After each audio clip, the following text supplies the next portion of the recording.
Donc nous allons accueillir Monsieur Le Buisson de l'Association française des implants et de la chirurgie réfractive.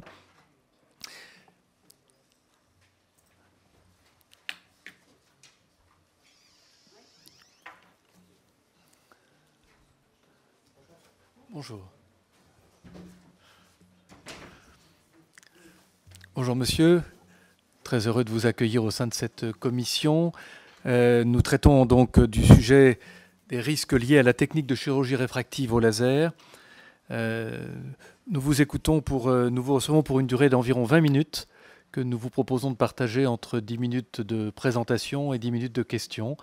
Nous sommes très tenus par le temps, donc je vous demanderai de rester dans ce timing. Merci. Entendu. Merci. Bonjour à tout le monde. Il n'est pas question d'être exhaustif et donc je précise de quoi nous parlons. Nous parlons uniquement du LASIK, c'est-à-dire d'un procédé chirurgical qui n'est que l'une des méthodes de chirurgie réfractive. Ce LASIK se décompose en deux méthodes, le LASIK avec le volet ou le LASIK sans le volet. Le volume enlevé servant à la thérapeutique étant strictement le même et d'autres procédés sont annoncés. C'est très important à comprendre parce qu'il y a des confusions entre le terme LASIK et le terme SMAL. Ce sont exactement les mêmes procédés. Toutes les tranches adultes sont concernées. Le nombre de chirurgies qui ont été effectuées dans le monde sont très très importantes et ça a été un progrès fantastique pour les patients qui ne pouvaient plus porter de lentilles ou qui étaient harassés par leurs lunettes d'avoir cette option-là. Pour exemple, 1 million de LASIK en 2012 aux États-Unis, on n'est pas dans des petits chiffres, et vous voyez que la distribution des défauts de la réfraction, myopie, hypermétropique et astigmatisme, donne des proportions non négligeables. Et si on fait attention à l'histogramme, on voit que les indications augmentent avec l'âge, et c'est ce que nous sommes en train d'observer. La myopie ne concerne que 60 à 70% des indications. Si nous revenons sur notre pays, la proportion des LASIK est environ celle-là. On estime à peu près 120 000 actes pratiqués chaque année en France, et il y en a une portion non négligeable qui sont faites avec des implants ou des chirurgies de laser, exactement le même laser que pour le LASIK, mais en chirurgie de surface, c'est-à-dire sans ablation stromale. Les indications, elles sont extrêmement larges, puisqu'elles couvrent à peu près 90% des indications dans la myopie, et tout dépend des appareils et aussi et essentiellement des caractéristiques biométriques du patient. Nous voyons donc que, par exemple, un LASIK fait avec un laser femtoseconde, je pense que vous avez eu des explications sur les techniques, je suis obligé d'être rapide. Les LASIK extractifs ne concernent que les myopes. En revanche, les lasers avec volet concernent les hypermétropes, les presbytes et ceux qui ont des forts astigmatismes. On est donc dans un éventail beaucoup plus large. Points cruciaux. Ce sont des chirurgies réparatrices et non pas cosmétiques. Ce sont des chirurgies de convenance et de nécessité. Elles ne comportent aucune obligation de résultat. Ce sont des chirurgies de réparation, par contre des obligations de moyens, de méthode et d'information. Et je parle au nom de ma société, la société qui regroupe pas loin de 1000 chirurgiens de la cataracte et de la chirurgie réfractive, pour insister sur cette notion que pour faire une chirurgie réfractive, il faut 4 prérequis. Il faut que le patient soit éligible, des tests et des examens. Il faut qu'il soit informé. Il faut que la technologie soit la meilleure pour lui, pas forcément la plus moderne, mais la meilleure pour lui, et capital que ce soit une codécision. C'est une chirurgie qui n'est imposée à personne et pour laquelle nous sommes en face de volontaires, ou du moins de personnes venant se renseigner et recevant une explication, et le point crucial est là. Il y a un carré de sécurité. Nous ne pouvons pas entrer dans les détails.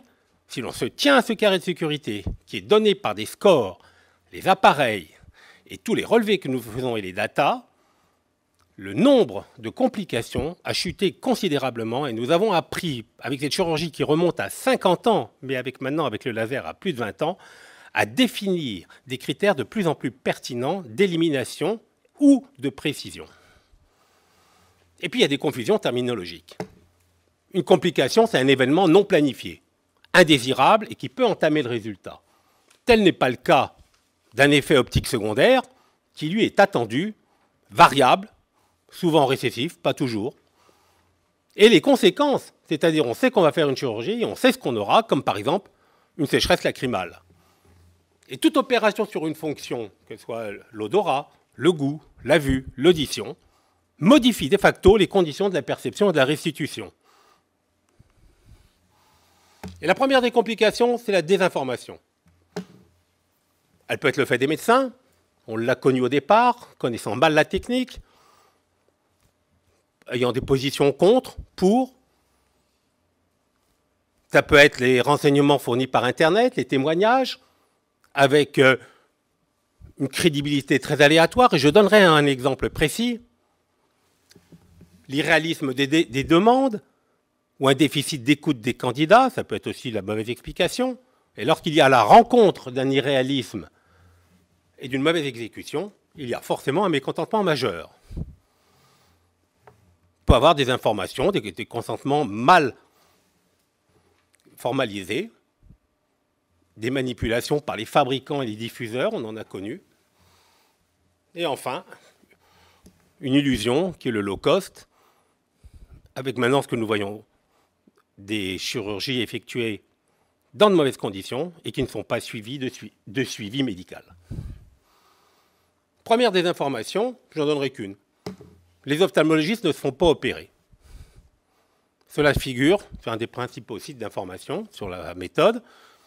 Ici, nous voyons des chirurgiens ophtalmologistes qui sont sortis de l'anonymat. L'un d'eux est le principal opérateur de cataracte de France et l'autre le principal opérateur parisien de chirurgie réfractive. Ils ont été opérés. Alors, que reste-t-il des complications des LASIK? En fait, une très très longue liste. Premièrement, le risque médico-légal est en diminution. De 29 déclarations en 2011, nous sommes passés à 20 pour 2013. Alors que le nombre et la proportion de chirurgies augmentaient et que la sensibilisation avait été attissée. Une tendance similaire est constatée dans les commissions d'indemnisation. Ces chiffres sont fournis par le GAM, c'est-à-dire le principal organisme. Le risque technique est en diminution. Les signalements en vigilance ne sont pas très nombreux, surtout le fait des industriels, et c'était auparavant, car j'ai fait partie de la commission de matériaux de vigilance dans le temps, c'était les micro-kératomes qui fournissaient les gros bataillons. Aujourd'hui, ce n'est plus le cas. Il peut y avoir des défauts technologiques, c'est normal, mais lorsqu'on regarde bien, c'est essentiellement sur les versions bêta et avec des chirurgiens néophytes. Alors, avant de parler des complications, voyons aussi les bénéficiaires. Des millions, des dizaines de personnes, des très très gros contingents de patients sont contents. Et les aviateurs militaires qui font partie des professions où il y a une exigence visuelle majeure, statistiques américaines récentes, 2013, je vous ai donné la référence, 543 yeux opérés, dont la distribution est affichée, eh bien, nous voyons un taux de satisfaction qui n'est pas loin des 96% et des taux de recommandation qui frôlent les 100%. Bien sûr, on peut toujours se dire que les statistiques sont manipulées, mais elles ne le sont pas moins que ceux qui peuvent se plaindre du procédé. Et il faut retenir qu'il y a un déséquilibre majeur entre la satisfaction et la dissatisfaction. Je reviens sur ces diapos qu'on a situées avant. C'était un article sur les corrections de laser chez les médecins. Et nous avons 132 ophtalmologistes opérés, ce qui n'est quand même pas négligeable dans une série américaine qui date de publier cette année. Et nous retrouvons les mêmes proportions. Alors, quel est le rôle de la formation et de la prévention? Parce qu'au fond, il ne faut pas se satisfaire d'un petit taux d'incident. Il faut tout faire pour le contraindre. Ben, le vrai problème, c'est qu'il n'y a pas beaucoup de CHU qui pratiquent le LASIK. On en compte 4 qui le font réellement en France. Et si vous savez, par exemple, pour l'AP-HP à Paris, c'est quand même pas négligeable, mais il n'y a qu'un seul laser excimer. Alors que, par exemple, si vous prenez une clinique parisienne, dans les 3 premières, vous les compterez au moins au nombre de 5. Donc une disproportion absolument majeure. Et si le DIU existe, il est assez théorique. Donc la formation se fait essentiellement par compagnonnage, et ça fonctionne très bien, puisqu'on l'a vu, le taux des ennuis diminue. Il y a des contre-indications absolues à respecter. Bon, on ne va pas toutes les voir, mais une chose est capitale, c'est d'éliminer une maladie qui s'appelle le kératocone, et puis d'une façon générale, d'éliminer tous les patients qui peuvent courir un risque ou qui n'ont pas parfaitement réalisé ce à quoi ils s'engageaient.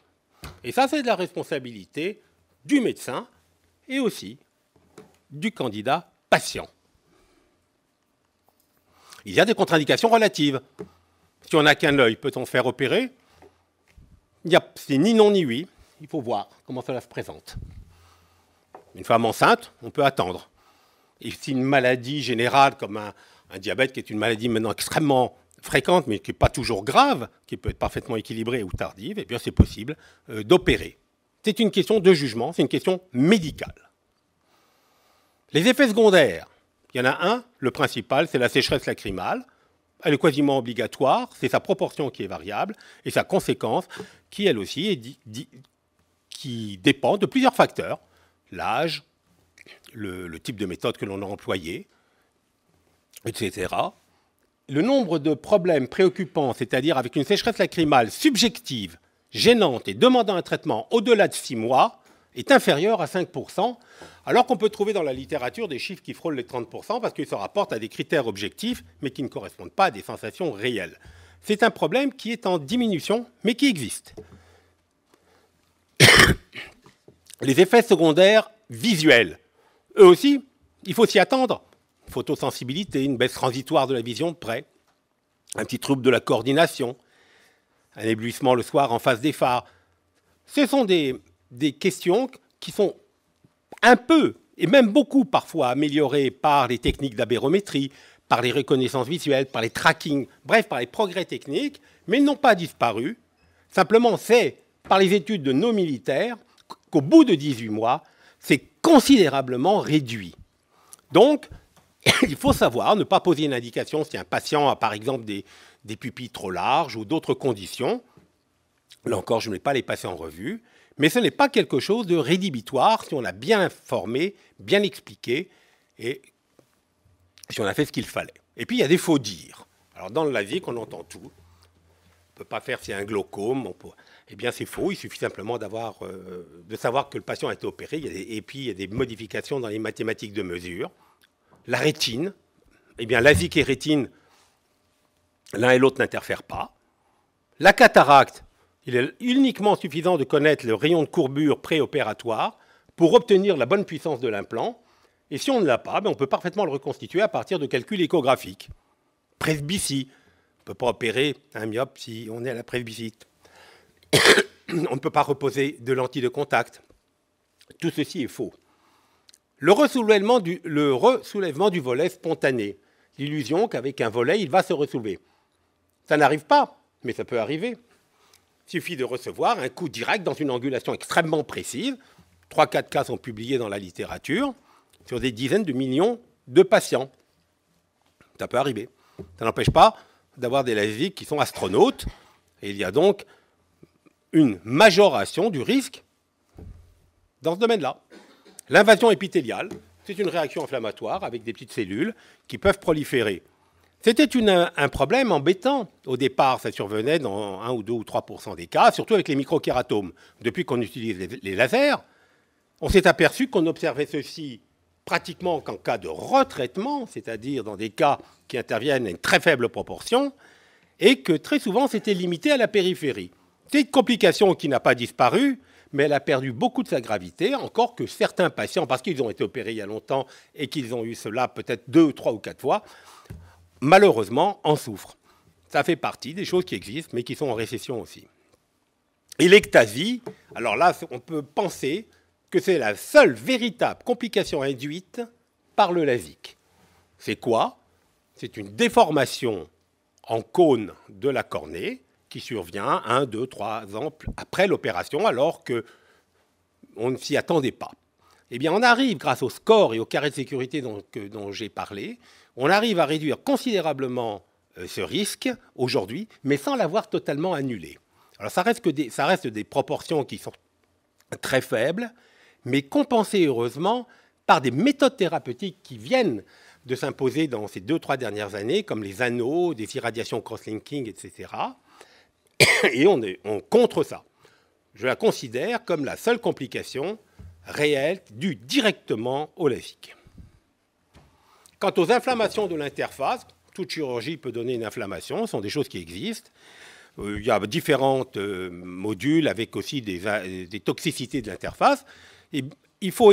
Alors, se situe au niveau de la prévention.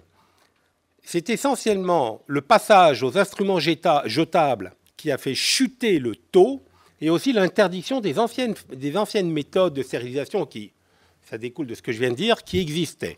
Maintenant, sur une condition d'environnement d'asepsie correcte, dans des conditions opératoires normales, les inflammations de l'interface sont rarement graves lorsqu'elles se produisent. On n'en connaît pas très bien les causes, je ne peux pas en faire l'inventaire, et il en existe des traitements.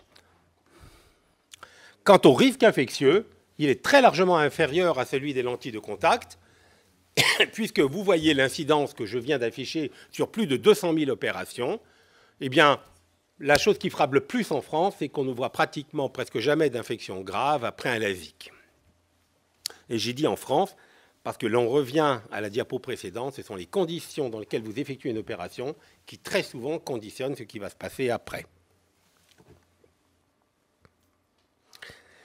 Et la perte d'effet qui arrivait dans les très fortes myopies avec les anciens lasers ou avec des traitements qui n'avaient pas été complets. Par exemple, une mesure insuffisante ou un petit peu trop de larmes. Ce sont des conditions qui sont rattrapables et ça se voit de moins en moins avec les nouveaux procédés. Ça rejoint la déviation de la correction cible, quelle qu'en soit la raison, et on peut maintenant traiter cela. Je ne vais pas passer en revue toutes les complications, je crois que ce serait inutile, et je vais stopper mon exposé car M. le Président m'avait donné un temps limité, et je vais répondre aux questions. Ce n'est pas un plaidoyer sur l'absence de complications, c'est simplement un exposé pour resituer ces complications. Je vous remercie. Merci. Est-ce que l'un des membres de la commission souhaiterait poser une question? Monsieur Boirini. Oui, j'ai une question qui ne porte pas sur l'aspect technique, mais sur les 4 facteurs que vous avez évoqués, notamment l'éligibilité, l'information et la codécision, car c'est un acte, avez-vous dit, qui n'est pas imposé. Alors la question porte là-dessus. Vous avez dans une diapo apparaissait l'expression de consentement non validé. Et donc la question que je vous pose, c'est comment évaluez-vous la qualité non pas de l'information, parce que vous en êtes le maître, enfin le maître, l'auteur, mais comment évaluez-vous la qualité du consentement que vous avez reçu? À quel moment pouvez-vous dire le consentement que me donne le patient, il est bon? Est-ce que par hasard, vous avez reçu un patient en disant votre consentement, moi, j'estime qu'il n'est pas bon? Quoique la personne soit éligible. Hein. C'est le dialogue médical dont vous parlez. C'est aussi valable pour la prise d'une corticothérapie orale, c'est-à-dire qu'il y a des risques qui sont mis en balance avec des avantages. Il y a une discussion. Beaucoup de patients prennent des seconds avis et ne se décident pas comme cela. Et c'est une très bonne chose d'ailleurs. C'est le jugement du thérapeute. Le taux de refus opératoire sur un patient éligible, c'est bien ce que je veux dire, est quelque chose de bas, d'environ 10%. Et ça ne va pas au-delà. Ce n'est pas fréquent d'avoir un patient qui a parfaitement qui semble avoir bien compris, qui pose les bonnes questions, c'est-à-dire qu'elles n'ont pas dévié du sujet, qui a disposé et qui a des examens normaux et qui est venu de son propre fait. C'est pas fréquent, mais ça arrive. Cela arrive et c'est pour ça que... et puis, d'autre part, le respect des conditions légales. Le consentement, il ne se fait pas le jour de l'opération. Il se fait bien avant. Il y a un petit temps de respiration. Et nous n'opérons pas les patients au débeauté. Que disait la personne qui était avant vous, c'est que le délai était insuffisant à son point de vue et que de ce fait, l'opération se faisait de manière précipitée. Alors peut-être effectivement avec des attentes que vous avez soulignées qui étaient irréalistes, ces facteurs n'est pas négligé, mais le fait est que ce qu'elle déplorait, c'était l'absence de délai suffisant pour prendre une décision qui soit suffisamment mûre, étant donné peut-être les perspectives et les attentes d'un côté, les promesses des techniques de l'autre et les chiffres donnés. Alors, ce n'est pas une réponse que je vais vous apporter, parce que quelque part, je suis d'accord avec vous. Mais le délai n'augmente pas la compréhension. Le délai, il n'existe pas en chirurgie réfractive. Pas plus que dans aucune chirurgie. Il n'y a qu'en chirurgie esthétique qu'il existe. Si nous convenons dans la majorité des cas d'avoir un délai, c'est pour éviter les effets d'enthousiasme. Mais somme toute, que va-t-il se passer dans ces 10 jours, 15 jours, 2 ans, si un patient ne prend pas un second avis? Alors discuter avec sa famille, son entourage, c'est la voie de la raison.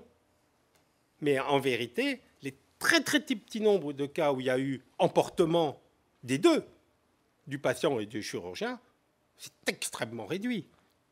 Extrêmement réduit. Je suis expert et je n'en ai pratiquement vu qu'un. Alors, j'ai bien noté, je vous remercie quand même pour votre présentation, votre carré de sécurité.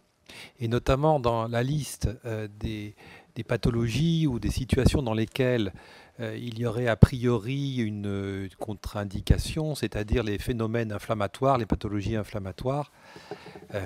C'est avant donc je retrouve, peut-être que vous allez retrouver là, c'est au tout début. Voilà, maladie inflammatoire générale ou autre, on a quand même tout un ensemble de pathologies qui sont extrêmement larges, avec une prévalence globale en population qui est de l'ordre de 8 à 10%, sauf erreur, et qui peuvent être extrêmement variables. Certaines obésités peuvent être des pathologies inflammatoires sous-jacentes, on va avoir des diabètes de type 1, on va avoir tout un ensemble de choses, et il me semble que ces pathologies peuvent ne pas être connues ou ne pas être identifiées comme telles par le patient. Et il me semble, en vous écoutant, avec la notion de carré de sécurité, qu'il pourrait être intéressant qu'il y ait au moins une consultation ou un avis préalable du médecin traitant dans cette affaire. C'est-à-dire, mon patient, comme on le voit en chirurgie bariatrique par exemple, il y a un délai qui existe en chirurgie bariatrique. Mon patient doit bénéficier d'une chirurgie fonctionnelle qui destinera à faire améliorer sa vision. Pouvez-vous l'explorer ou me dire s'il existe des pathologies de type pathologie auto-immune ou inflammatoire? Pouvez-vous les éliminer? Parce qu'effectivement, ce qui était dit dans les feuilles de consentement, même si nos confrères ophtalmologistes sont extrêmement performants sur leur technique, on n'a pas tous, si vous voulez, la connaissance universelle. Et c'est bien pour ça qu'il y a des parcours de soins qui sont mis en place pour la chirurgie bariatrique, avec quand même intervention de psychiatre, intervention d'endocrinologue, intervention de nutritionniste et d'un certain nombre d'autres confrères, et qui permettent quand même de sécuriser ce type de prise en charge. C'est vraiment la vision de votre carré qui m'a amené à vous poser cette question. Est-ce qu'il n'y aurait pas un intérêt finalement à intégrer ou créer un parcours préalable à ce type de chirurgie, surtout quand vous les voyez, pour vous, ce sont des patients qui se présentent comme des patients sains sur le plan ophtalmologique? Vous avez tout à fait raison, c'est très pertinent. Ce n'est pas systématisé, puisque nous sommes j'ai un peu montré que le recrutement changeait. Il faut savoir quelle est la moyenne d'âge des LASIK en France et dans le monde entier. On est parti d'une moyenne d'âge de 20-22 ans, c'était des candidats à des professions militaires ou des métiers, X et Y. On est maintenant à 38 ans. Et c'est pour ça que ce que vous suggérez est certainement une très bonne idée. Maintenant, le rendre systématique, je ne sais pas. On n'a pas d'études et je ne peux me référer à rien. Donc je suis assez de votre avis. Nous avons une forme d'interrogatoire qui est de demander, prenez-vous déjà des médicaments qui permet d'éliminer, sauf en cas de fausse réponse, une fraction importante des patients. Maintenant, juger dans un entretien du support psychiatrique, c'est difficile, mais c'est très pertinent. Concernant les maladies systémiques donnant des troubles psychiatriciels, ce sont essentiellement des maladies en phase active. Donc en général, les patients le savent. Alors la seule chose, c'est que parfois ils ne font pas le lien. Il est difficile de faire le lien entre une maladie de Crohn et une rectocolite hémorragique parce que pour le patient, avoir des troubles digestifs n'a pas de rapport avec l'œil. Et donc c'est par l'interrogatoire qu'on arrive à savoir ça. Et pas plus tard que la semaine dernière, j'ai récusé une rectocolite hémorragique parce que ce type de maladie influe sur la cicatrisation de surface. Mais vous avez raison, dans le doute, on peut demander l'avis au généraliste. Une chose qui est valable dans tous les domaines, c'est que ce ne sont pas les gens qui sont satisfaits de la prestation qui vont se plaindre. Ceux-là, on ne les entend pas, mais vont se manifester ceux qui sont insatisfaits et qui n'ont pas eu le résultat attendu. C'est valable partout. L'attention des gens qui se sont présentés, c'est de dire l'information qu'on a eue était insuffisante. Quel est votre avis sur le niveau de la prestation donnée au niveau de l'information, si cette information est suffisante, claire, homogène, détaillée et suffisamment précise? J'ai parcouru, j'ai lu la fiche modèle de, je sais plus, de la SFR. C'est vrai qu'elle est très très succincte et je me mets à la place de quelqu'un qui n'est pas du domaine médical, qui a l'impression que tout est parfait, qu'il ne va rien se passer. Donc après 50 patients qui ont des complications plus ou moins graves sur 120 000, ce n'est pas une quantité énorme, mais ces 50 personnes-là sont amenées à dire, eh ben non, on n'a pas suffisamment été informés, on n'a pas été correctement informés. Quel est votre avis là-dessus? Les fiches, puisque l'information en France n'oblige pas en fait à de la lecture, elle oblige à de l'écoute. C'est l'oral qui compte. Au plan théorique, on pourrait se passer de faire signer des consentements. Les signatures des consentements n'ont aucune valeur. Mais les juristes, les juges, les experts, les assureurs le demandent. Personne peut être en mesure de comprendre une information écrite aussi lourde dans un domaine aussi inconnu en quelques quarts d'heure ou quelques jours. Ce n'est pas possible. Donc c'est au niveau de l'écoute et du passage du message et puis d'une réflexion en employant des mots, en se mettant à portée, qu'on peut faire passer un message informatif. Cela dit, ce n'est pas une transfusion et ce n'est pas un copier-coller. Je suis complètement d'accord avec vous. Ça peut ne pas arriver. Ça peut ne pas arriver. Mais si on renverse les choses, lorsque quelque chose se passe très mal, vraiment très mal pour amener à du litige, du ressentiment et quelque chose, eh bien, c'est que vraiment le carré de sécurité a sauté. C'est-à-dire que l'information, elle a pu être donnée beaucoup trop vite, mais ce n'est pas la vitesse qui a compté, c'est le fait que ça n'a pas été compris, pas perçu. D'un autre côté, il n'y a pas pire sourd que celui qui n'écoute pas. Et on n'a pas de questionnaire à l'américaine pour juger de la façon dont le message a été reçu. Moi, je crois que c'est un appel aux ophtalmologistes à encore améliorer le temps donné à l'information. Et je ne peux pas parler pour une profession, il y a des asymptotes, mais les règles de bonne conduite aux ophtalmologistes ont été données depuis très longtemps par la Société française d'ophtalmologie, par la société que je représente, qui est celle de la chirurgie réfractive et de la cataracte, et elles existent. Nous avons même été la première société de toutes les spécialités à le délivrer.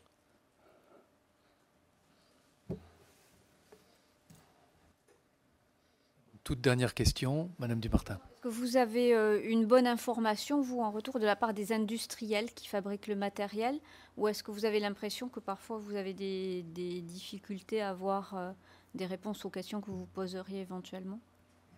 On n'a pas de très bon retour. Et une partie des complications échappe aux chirurgiens, échappe à la vigilance. Il y a des secrets dans les logiciels. Et nous ne savons pas tout. Non, nous n'avons pas de retour là-dessus. Nous en avons parfois en parlant. Mais si vous parlez là de quelque chose de systématisé, non.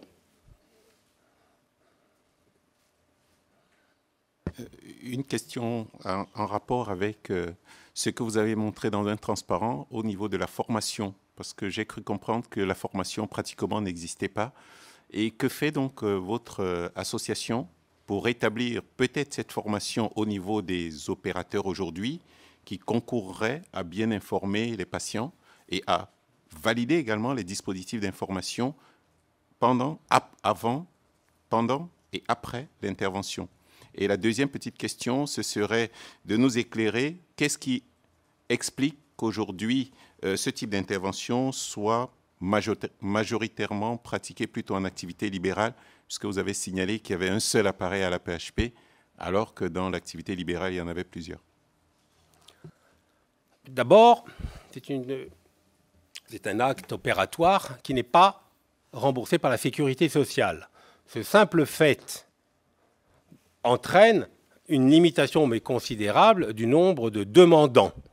Deuxièmement, avec alors ce sont c'est pas les problèmes, mais les profils de gestion des hôpitaux, il n'est pas toujours intéressant pour les hôpitaux dans le cadre de ce qu'on appelle la T2A, d'avoir ce type d'activité. Donc, ça ne les passionne pas. Sachez que dans les CHU, la plupart des centres de laser sont des associations privées fonctionnant au bénéfice de celui qui l'anime et non pas de l'hôpital. Et même à Paris, dans un centre non AP, il y a... Et le deuxième point, c'est que les internes préfèrent se concentrer, et c'est normal, c'est leur temps d'apprentissage, sur de la pathologie, non pas tellement le temps d'aller faire des chirurgies qui demandent beaucoup de préparation, beaucoup de temps, et qui ne comptent pas beaucoup dans la balance d'activité du CHU. Il faut vraiment que le patron, c'est comme ça qu'on l'appelle, c'est-à-dire la personne qui dirige et qui donne l'impulsion au service, ait voulu faire venir les matériels. Et c'est la croix et la bannière, car ce sont des appareillages qui coûtent très très cher. Et donc, il y a eu quelques centres pilotes, comme Brest et Bordeaux à des époques, et ils sont directement liés à l'activité de celui qui dirige. Maintenant, la seconde, ou ce qui était la première question, que font les sociétés privées? Nous donnons énormément de cours, c'est une des spécialités où il y a le plus d'enseignements qui sont donnés. Même la Société française d'ophtalmologie donne des cours, il y a beaucoup d'inscrits, et donc il y a des activités de pédagogie et de formation. Personne n'est lâché comme cela. Mais il n'y a pas de structure universitaire destinée à l'enseignement pratique, c'est bien ça votre question, destinée à l'enseignement pratique, réel, chirurgical de la chirurgie réfractive. Et c'est historique, parce que la France avait un grand retard dans ce domaine-là, et il a fallu qu'il y ait une vague de responsables qui passent de façon à s'y intéresser. Et je ne veux pas dresser un historique, mais c'est un fait, il y a des choses qui ne se passent pas aujourd'hui, et malheureusement ou heureusement, dans les hôpitaux publics.